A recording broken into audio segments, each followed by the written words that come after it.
At 13 years old, she decided to go to Boys and Boys and Girls Town, Boys and Girls Town in Omaha, Nebraska. She was going to college at Virginia State. Um, she had a little bit of an obstacle to go through, but I'll let her tell the story.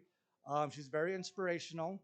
She's from Santa Fe, New Mexico, and I've known her for a while. Everybody put their hands together for Miss Candice Martinez. It's okay. Oh, Oh, hold on one second. I'm sorry. Miss Kimberly, raise your hand if all the kids to go back with her to go to arts and craft. My bad. Lil, you want to go? Okay. Lil, you can go if you want to go.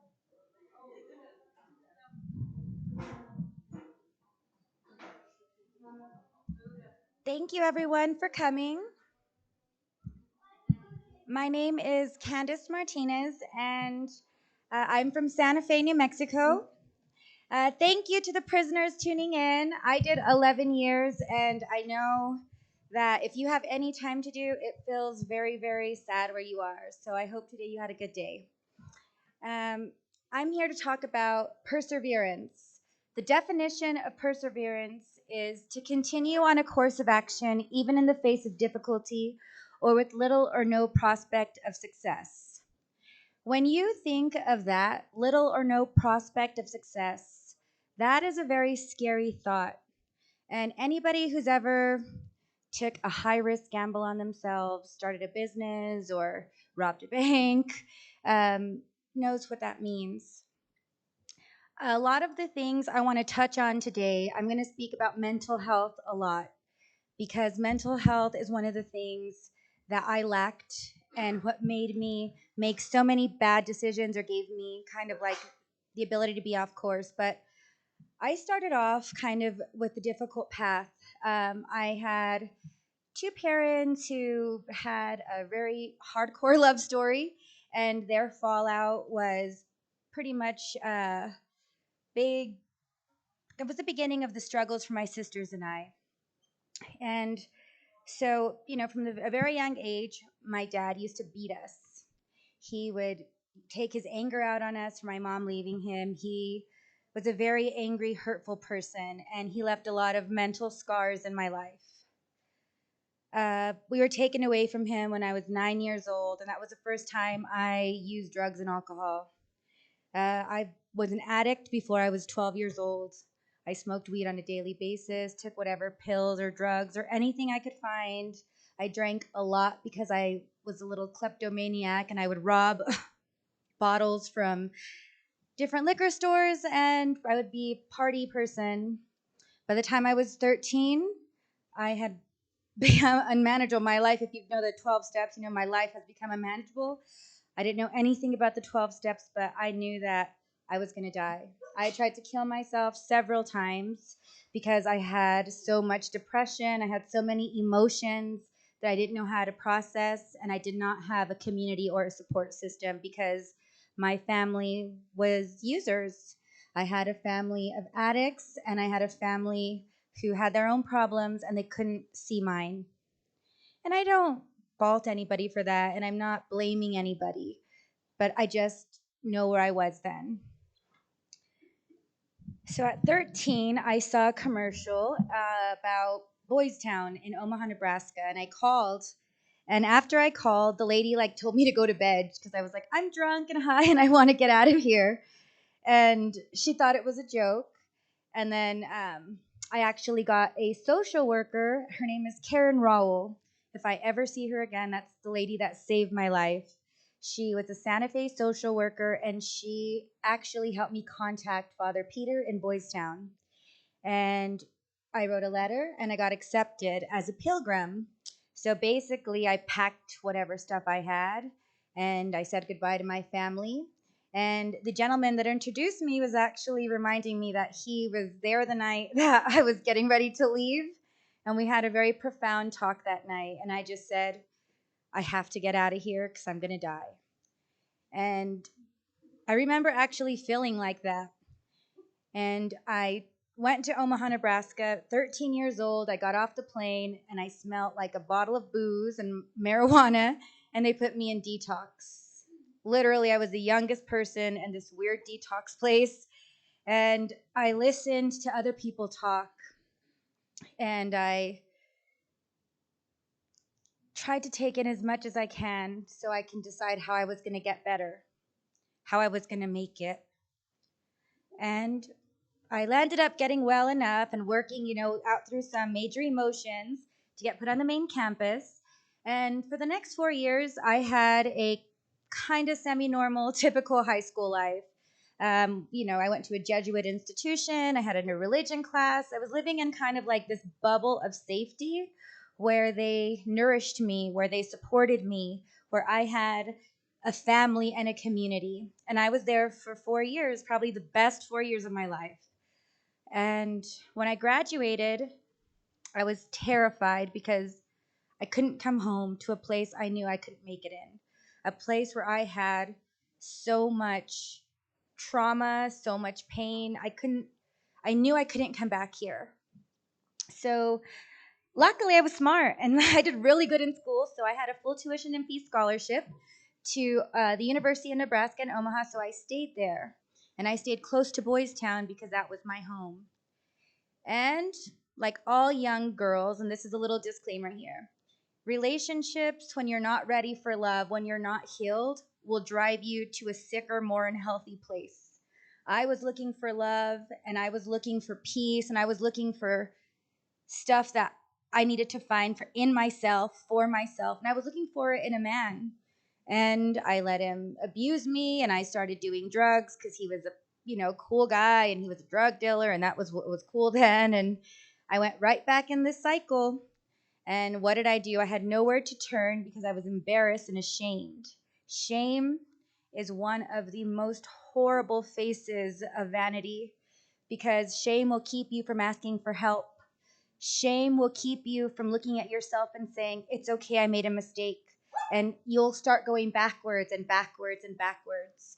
So I was going backwards from 4 years of health, 4 years of getting mental health. I was back on drugs, failing school, and I was headed back to New Mexico. I came here for 2 months. In 2 months, as a 18-year-old, 17, I wasn't even 18 yet, I saw myself in the mirror and I was so sad. I was in the same people, places, and things that I was when I was 13 years old, living the same life, and I was at a party with my friends. And I remember every time I would come back from Boys Town and I would visit for my home visits, I would see people and they were the exact same.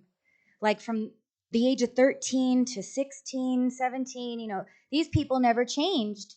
They got up every day, did drugs, did whatever little job to be. They were in this survival circle. And I just remember, not from like a judgmental space, like if you're truly happy, if you have joy and health and that's your life, live it. But it didn't seem like that to me, and I didn't want that for myself.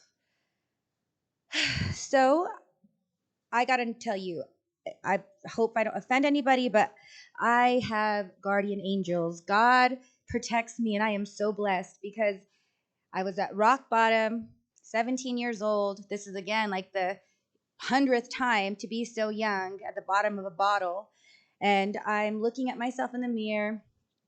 I was going to a funeral for my brother-in-law who passed away of an overdose. And I saw a cousin that was there, and she's even a distant cousin. She had helped me when I was really young. She was close to us, but she's like, how are you? And I kind of told her what I was doing, and she threw me a lifeline and said, come to Virginia. Come to Virginia, and I'll help you get back in school, and we'll see if we can transfer your scholarship. And this is a third chance at life.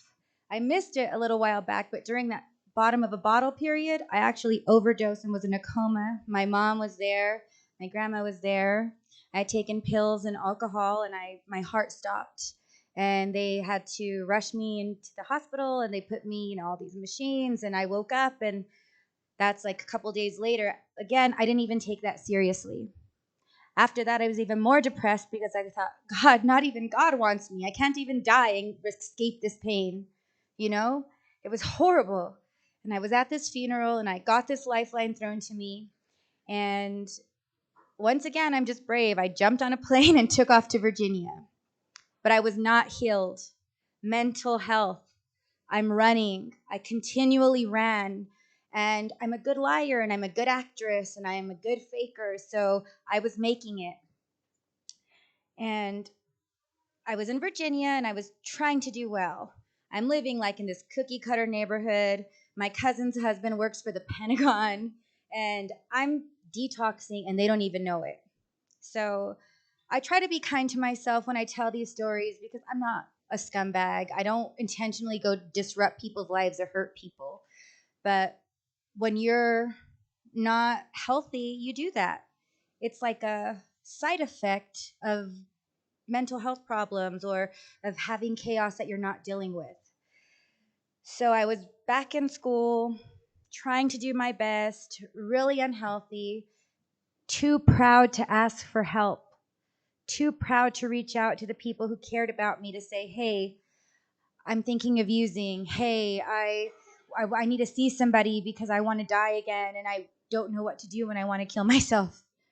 And so I'm talking to myself now, and I think back then, like mental health is such a big deal. Like if you feel alone, if you feel stressed, if you feel like you can't cope with things, talk to someone, because if I would have talked to somebody back then, I could have evaded so many issues.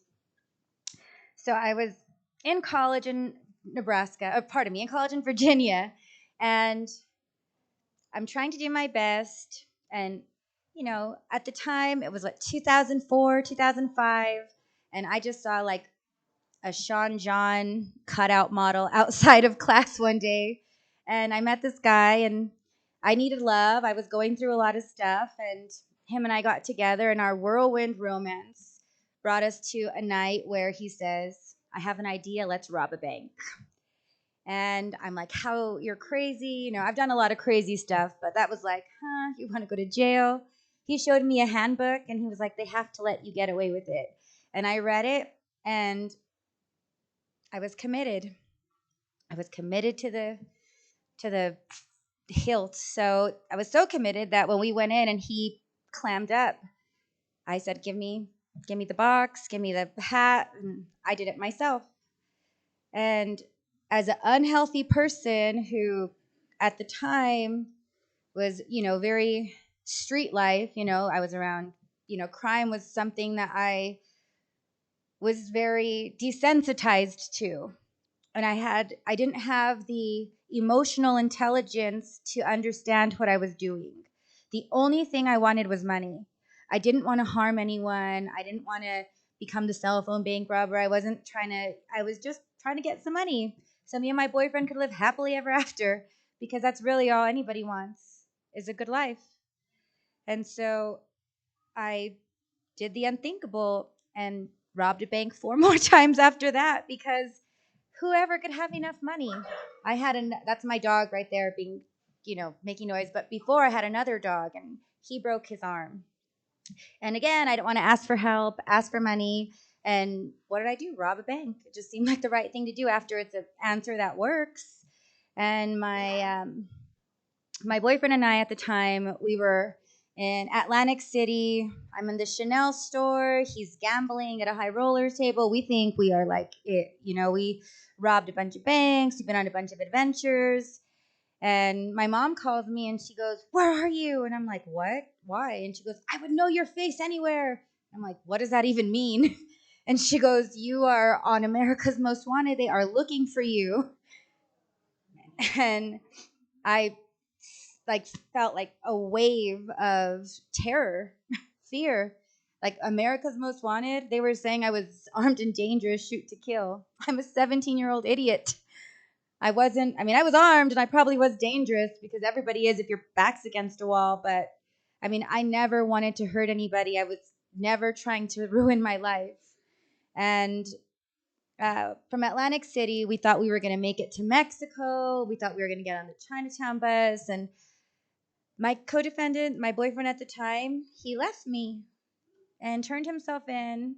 And that was the right thing to do. But I think he could have done it a little more graceful. And I forgive him, and we're very, we're friends. But those scars really never heal properly. Because again, somebody else abandoned me.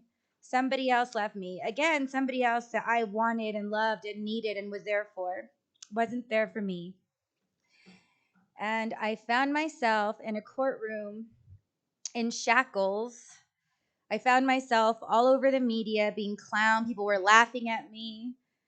I went to county jails, several county jails, and the first night was the most horrible time of my life. Like, I was just eating filet mignon the day before, and now they're bringing me like disgusting meat that had like jalapenos and cheese in it, and I thought it was molded. It was sad, and it was.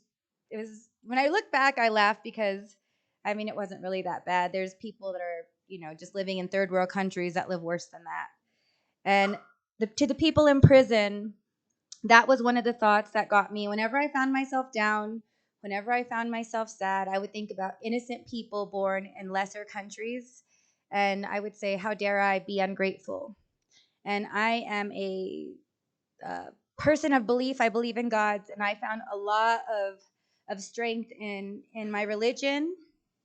And when I went to prison and I got all those years, I wasn't sure how I was going to do it. And when I got actually into federal prison, it was scary because I was the youngest prisoner there. All the case managers, all the prisoners, they literally had like a meeting and everyone knew who I was. I was a high profile prisoner. So people didn't like me. I was a Hispanic girl who did not speak Spanish well. And I hadn't never really encountered racism or been racist, so I didn't realize the segregation of cultures within prison. And I wanted to show some photographs, and this gentleman back here said he would help me. And it's a good time to kind of explain to you now. I transitioned so fast continually. It's like Boys Town, where you have limited freedom, to the streets, where, college, where I had too much freedom and almost lost my mind about it. So my life was transitioning so fast. This is. Did you turn it on? Oh, okay. Well, some of these photos are just mixes of a bunch of experiences. I didn't mention that my little sister followed me to Boys Town right after I went, and we kind of got healthy together, and that was a big deal. And again, mental health depends on support. The people who are always there for you, the people who you could go to. Without my little sister, I don't think I would have made it. And I went from graduating high school to going to prison and seeing my family inside the visiting rooms. And this girl here, Toya, I know you're watching online. LaToya was my first friend in prison. She took me in. She had been there a little while longer than I had, and she was another young prisoner.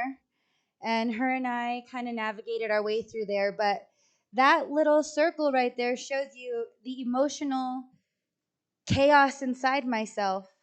You see your family for a second and they get taken away. You can't even hug them really. And who would have thought, from college to prison, it was just the worst. My family had to hold my photograph in their photographs because I wasn't there.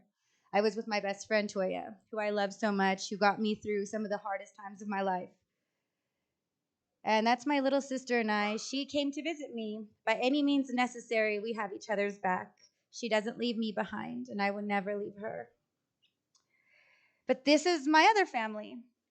I lived with them for 11 years, and then I was taken away in one day. I miss them every day. In prison, you will find family, you will find community. Hold her mouth. You will find community. And when you leave, my friend 50 is doing life. I don't know if I'll ever see her again. And I miss her, and I love her, and I feel her pain, and it's sad. It's sad that you have to figure out how to survive somewhere, and then you lose it. You lose it's like, imagine your whole family dying in one day, and you never get to see them again. And these people aren't dead, and I don't mean it like that, but the separation, like the way you miss people. I'm an esthetician. I own a business in Santa Fe, and I graduated from beauty school, and I opened my own spa. I believe in holistic healing, and I like to make people who don't feel that great feel great. So this is the beginning. These were two little girls who had every odd set against them. Everything. We were beaten, we were abused, we were abandoned, we were neglected. We are brave enough to leave the only life we ever knew and create our own path. And you can do that. You can do that any moment you want to. You can change anytime. Is it easy? Hell no, it is not easy. You have to fight your own demons diligently, prayerfully. You can never give up on yourself. And you hold on to community. When I got out of prison, it was January 4th, 2016. My grandmother, my mother, my sister, and my niece came to get me. I was horrified. Life after prison was something I really didn't know how I was going to do it. I didn't have any idea what I was going to do. I got out and I really had, again, vanity. I had so many, again, mental health problems that I came here and I was like, I'm not going to fail. My credo now is I don't quit and I do not fail. And I mean that to myself. So I got out. I got through the halfway house thanks to my cousin Jonathan, who never made me take the bus. And my sister helped me with, she helped me get a car. I saved money. I got 2 jobs. I worked. Like, I am not lazy and I am not weak. But the things that I really don't tell people is that going to work, walking into a building and dealing with a lot of people hurt me in a way I can't describe. It made me scared. It would mess with my mind because in prison you always have to watch your back. People come in and you get like a weird vibe. My ability to interact with people was very, very, it was the most challenging thing for me. It was so hard for me to go to work every day and deal with a bunch of people and have all that stress and then have all my emotions coping. And at this point in my life, I am so grateful, and I don't care what anybody says. Probation does suck, but everything I did through probation helped me. Seeing a counselor helped me. Going to meetings helped me. Having to be accountable helped me.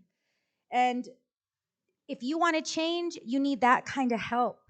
You need to be brave enough to do that. And your family doesn't know what you're going through. My grandma, she would tell people she's having a prison moment.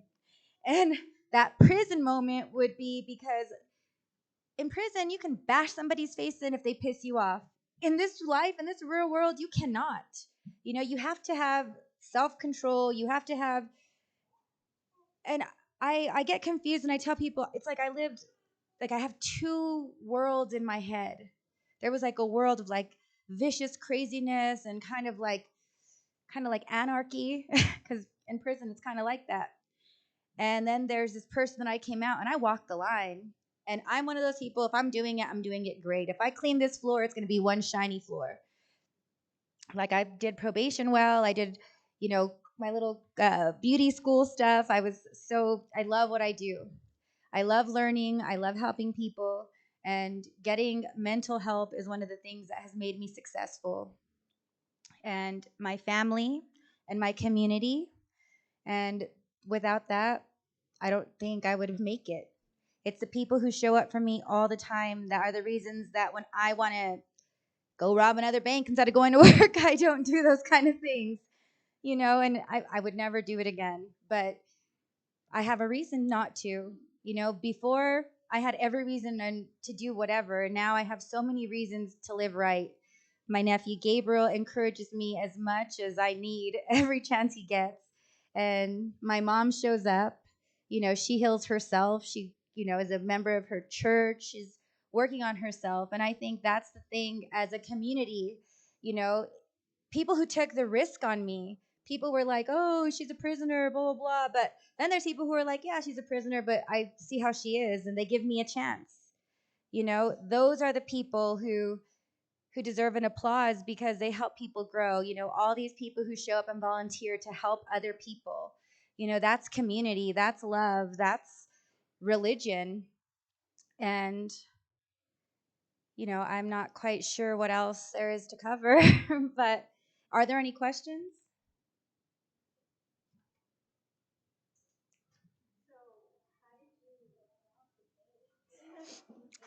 I could get really in depth with this one. So when do you want like the play by play? I actually have some, no, just kidding. um, there, every, yes, no, it's not like a bank robbing handbook, but I no, he had like everywhere you work, protocols and procedures. Like you seen Set It Off, right? He says, what's the procedure when you have a gun at your head? They teach the tellers a procedure. And if a person, when you're robbing a bank, if, you know, they have to push the button, it's not like that. When anybody commits a crime, you have to call the cops and the cops have to show up. There's like that little window right there. So if you know how the tellers react, because they have to do certain steps, you know how much time you have, so you can kind of lay out your plan, which we did. He did most of the work. I truly just walked in. I had a shoebox with a note taped to it, and the note was just basically saying, give me all of your large bills from all three drawers. You have 30 seconds. I basically walked into a bank with a hat on and a box and put it on the thing, and they let me rob it. Like, it's really that mind blowing. But I did get caught, and I did go to prison. And my cousin John Paul, he actually robbed banks too, and his grandpa robs banks. So, and I used to be there all the time. So I think maybe I might have been influenced a little by stories of bank robbers, but at the time, I was honestly just down with my boyfriend to do whatever at that point.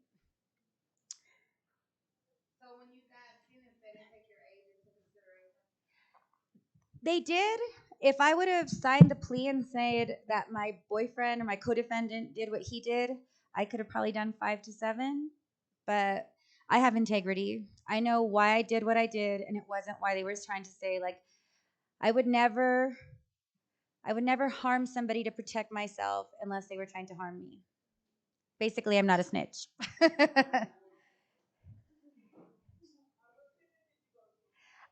So when I first went into prison, I can touch a little bit about prison. When I went into prison, I started off at it was a camp. It was a camp in Lexington, Kentucky. The camp is the lowest form of security because I was very young. I was at the camp for one day, and again, before prison, I was pretty much a goon. I was going from Virginia to New York to Miami. I knew people, and I really didn't know who I knew, honestly. So I got called in and questioned at the camp. I didn't answer questions about a picture of a guy they showed me who I did not know. And like they put me in county jail again, and they sentenced me to, or they transferred me to Danbury, Connecticut. Have you guys seen Orange Is the New Black? I lived that life. The lady who wrote that book, Piper, she was in the FCI camp, or she was in the satellite camp, and I was at the FCI. She actually wrote stories about us. So that's real. All the Danbury stories. I mean, what she wrote, it's kind of, what is it, Hollywooded up. But Piper wrote about our stories. Like that chicken throughout the show is real. There was always a chicken that would go, and the officers would joke that we were gonna like kill it and cook it. And then from there, so in Danbury, I'm so blessed. Danbury, Connecticut, I met a woman named Michelle West. She is currently serving a life sentence. You can actually go on, please, if you can, free Michelle West and apply for her clemency, because if anybody deserves freedom, she does. Michelle West took me under her wing. She actually said, I have a daughter your age. I had actually got into a fight. I was in my unit, in a certain unit, and I got into a fight, and my counselor came to see me, and he's like, you're coming back to the same unit, because I was a kid, and they were trying to help me a little. So I went back to that unit, and I guess they had another meeting, and they had one of the OGs have a talk with me. But when we were talking, she was like, I like you, and I'm going to teach you how to do your time, so this time doesn't do you. And she served as a mentor to me throughout the whole time I was there. Shout out to Fonta Hales, because she is now a chef with her own business in Virginia and Virginia Beach, Virginia. And she was another OG who put me under her wing, and Jamila Diaz. Now, these are some key players in the prison who knew everybody, and they helped me do my time. They taught me how to move in a room full of vultures, and they taught me how to think. And I was young, so I still made a lot of bad decisions because, honestly, if in prison there's drugs, there's plenty of opportunities to get, to ruin your life and to get worse. And I kind of teetered that line through Danbury, so they kicked me out of there because I stabbed someone. They could never prove it, but I was very violent for a long time. I have a lot of anger. And so I was in the hole for 9 months. It was the worst. Oh my gosh. So in the hole, it's sensory deprivation. And because I was a little bit stupid, they would have me house alone, wreck alone, which means I couldn't have a roommate when I was there. So house alone, I'm alone for 23 hours. Wreck alone means when I go outside to wreck, I wreck alone. Nobody can be around me. For 9 months, all I had was books and whatever horrible prison guard decided to walk by, because at this point, they were upset because the girl wouldn't snitch on me and they were saying I was intimidating. But she just wasn't a snitch either. I never intimidated her. But those 9 months, I think I started to heal. My grandma said something to me on, you get a 15-minute phone call every 30 days when you're doing shoe time. And I was calling my grandma and I was saying, I'm calling you. Can you please let everybody know I'm okay? And blah, blah, blah. And she goes, Mijita, aren't you tired yet? She said, aren't you tired? Aren't you tired of fighting? Aren't you tired of that? And at the time, I was just trying to like, oh, whatever, yeah, And when I got off the phone with her and I was sitting alone with myself, I heard her voice in my head, like, aren't you tired? And at this point, I wasn't fighting to protect myself. I was fighting for vanity. I was fighting because I like to be considered a fighter, and it was fun to beat someone up, and I didn't care about going to the hole. And this time I had taken it too far once again. Once again, I pushed my freaking limits to the point where they're kicking me out of my home. Because Danbury for 6 years had been my home. I had turned 21 there, had my first, made my first bag of hooch there. That was my home. Those was my family. I got ripped away from them. I got taken away to another prison, and I was sent to West Virginia. I was sent to I forget what it's called, but the FCI in West Virginia, and I really understood the prison system after this because I got there. OGs told people I was going.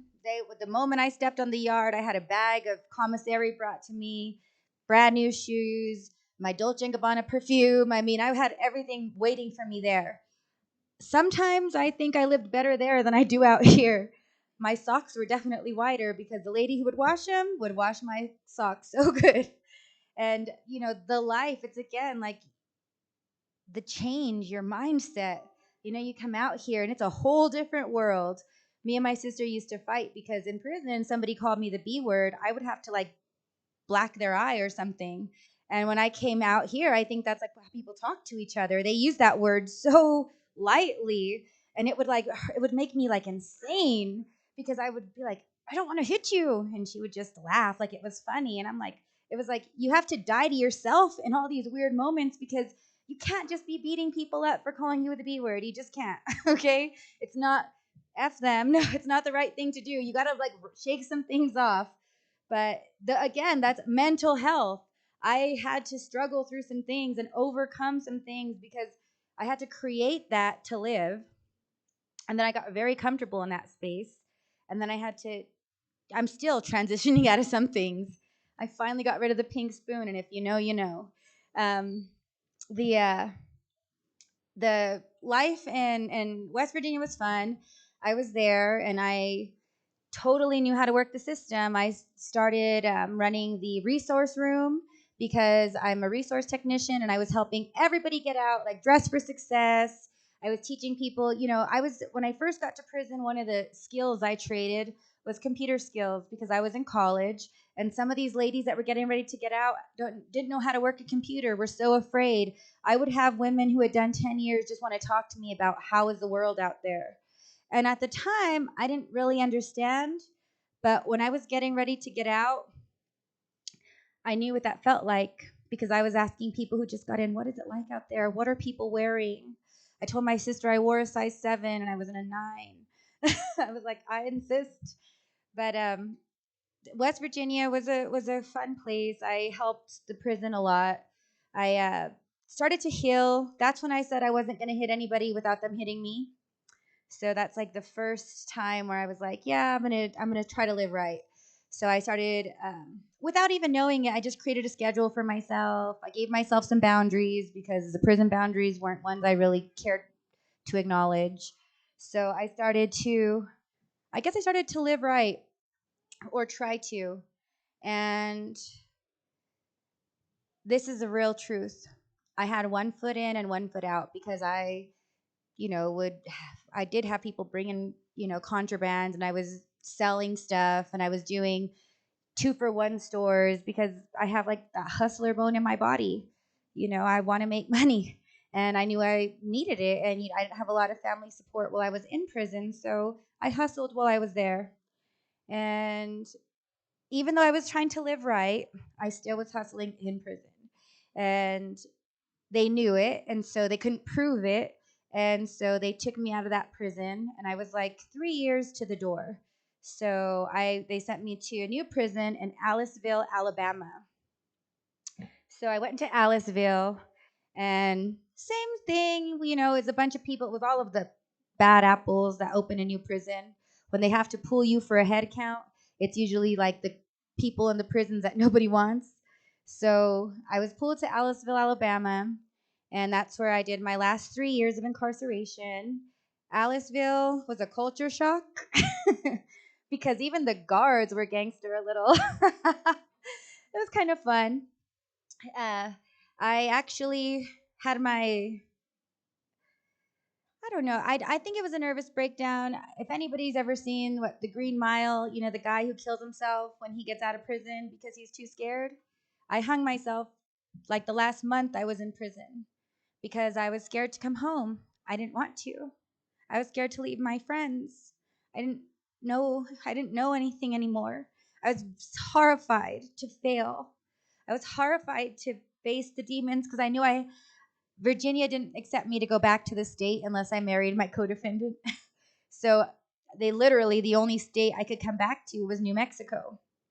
And during one of my therapy sessions before I was released, it was like when you're getting ready to get released, you start like seeing somebody and stuff. And I knew I had to have a clean UA, so I stopped using while I was, the last 3 months of my incarceration was hell. I got sober, like on purpose. I started like taking counseling seriously, and then I almost killed myself again because I was horrified to come home to all these unresolved issues I had with my family, with the scars of my dad abusing me, of, abandonment, of drug use. And I've told you about 3 different miracles where I got my life saved. I'm going to give you the 4th one. Their name is Paul and Gail Jones. I was out of prison. I'd had family support. My cousin shows up for me. My sister shows up for me. My grandma takes me in. My mom starts working on herself so we can have a relationship because we've struggled. And I met this incredible couple who love me like I'm their daughter. I am their daughter. I had a lot of issues because my biological father did not love me. He didn't have the capacity to be a father. In fact, he actually made me hate myself, hate my face, hate everything about me because he told me that. And Paul Jones healed me. He became the dad I always needed. He started showing up and being a part of our family. And I have learned that that's community. That's somebody who I was not his business, and he decided to mind it anyway. And I am so grateful for those people who show up and say, hey, I see you're struggling. Hey, let me get your keys so I can check your tires. I've never had a man do that for me. I've never had anybody care for me if they weren't going to benefit from it.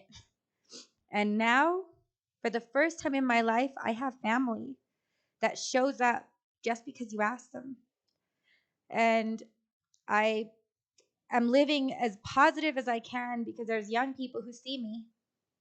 They're watching. And I remember all the people I watched, and I remember all the things they did. And when people remember me, I want them to remember that I was always doing my best, even when I was messing up.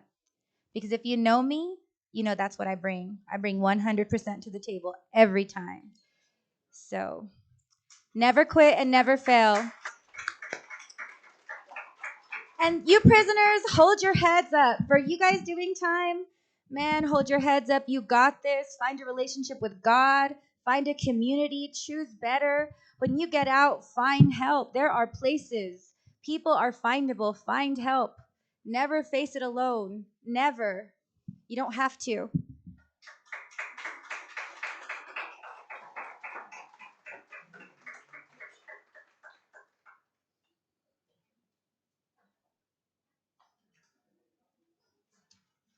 Awesome. So I wanted to again thank Dorothy, our cook, Richard and Kimberly, our arts and crafts, Adeline, our data coordinator. I want to thank everybody that came out for the first time. And I just want a little couple things. Are next week we have this every Monday. Next week our topic will be women in leadership. So if you guys can make it, that would be great. We have donations in the back. There's clothing and there's donations from Panera and leftovers from Sadie's if anybody wants to take. So, but I hope to see everybody next week, and thank you again for coming.